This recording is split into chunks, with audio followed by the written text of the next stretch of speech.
अस्सलाम वालेकुम, आप देख रहे हैं 39 न्यूज़। नजर डालते हैं आज की न्यूज़ पर।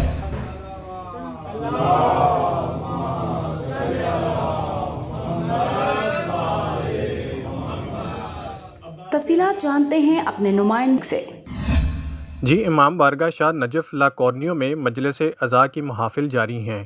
हिंदुस्तान से तशरीफ़ लाए मशहूर ज़ाकिर अहले बैत अल्लामा सैयद अब्बास रिज़वी ने मसाइब अहले बैत बयान किए। उनका कहना था कि अहले बैत पर दुरूद व सलाम भेजने से अहले बैत की शान में इजाफ़ा नहीं होता, बल्कि जो अहले बैत पर सलाम भेजता है उसका दीन मुकामिल होता है।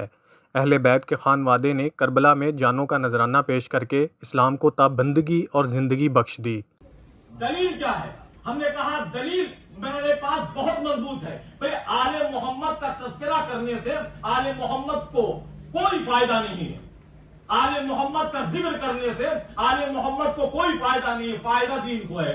कहा दलील क्या है? हमने कहा दलील है अस्सलातु मेराजुल मोमिन, नमाज मोमिन की मेराज। ये हदीस पैगंबर है या नहीं? कहा बिल्कुल हदीस पैगंबर है। हमने कहा अस्सलातु उमूदुद्दीन, नमाज दीन का सुकून, ये हदीस पैगंबर है या नहीं? कहा बेशक हदीस पैगंबर है। हुजूर ने फरमाया है नमाज दिन का सुकून है, हुजूर ने फरमाया है नमाज मोमिन की मेराज है। हमने कहा अब आप अपने उलमा से पूछिए, अब मुफ्तियाने कराम से पूछिए, उलमाए कराम से पूछिए, शाह वलीउल्लाह मुहद्दिस देहलवी से पूछिए, अब्दुल माजिद दरियाबादी से पूछिए, अल्लामा शिबली नोमानी से पूछिए, इमाम अबू हनीफा से पूछिए, इमाम मालिक से पूछिए, इमाम अहमद बिन हंबल से पूछिए, इमाम शाफी से पूछिए कि अहले बैत पर दुरूद न पढ़ने से अहले बैत को नुकसान है या नमाज को नुकसान है? अहले बैत पर दुरूद न पढ़ने से अहले बैत को फायदा या दीन को नुकसान?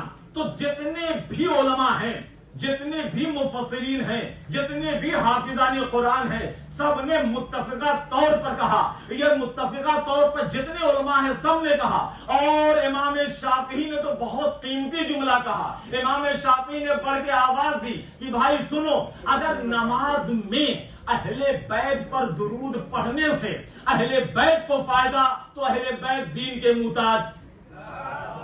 अगर नमाज में अहले बैत पर दुरूद पढ़ने से अहले बैत को फायदा तो अहले बैत दीन के मुताज। और अगर दुरूद न पढ़ने से नमाज न रहे तो फिर अहले बैत दीन के मुताज नहीं है, दीन अहले बैत का मुताज है। उनका मज़ीद कहना था कि हज़रत हुसैन अलैहिस्सलाम ने करबला के मैदान में जो हक़ और सच की आवाज़ बुलंद की थी, उसकी गूंज आज पूरी दुनिया में सुनी जा रही है।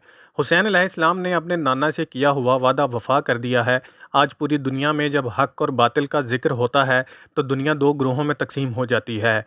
एक हुसैनियत का पैरोकार है और जो हक़ का मुखालिफ है उसे यजीदी ग्रोह कहते हैं। दुनिया में आज भी हुसैनियत और यजीदियत की जंग जारी है। बाद अज़ मातम मोमिनीन में लंगर भी तकसीम किया गया। Munir Ahmad Malik, bureau chief, 39 news HD, Paris, France. अहम इश्यूज हों या मुल्की और गैर मुल्की शख्सियात की प्रेस कॉन्फ्रेंसेस, हर लम्हा बाखबर रहने के लिए हमारा YouTube चैनल सब्सक्राइब करें। बावसूख ज़राए से मुसद्दिक़ा खबरों, तज्ज़ियों और तबसरों से मुस्तफ़ीद होने के लिए अभी हमारी वेबसाइट को विजिट कीजिए। इसके साथ साथ आप हमें फेसबुक पर लाइक और फॉलो भी कर सकते हैं।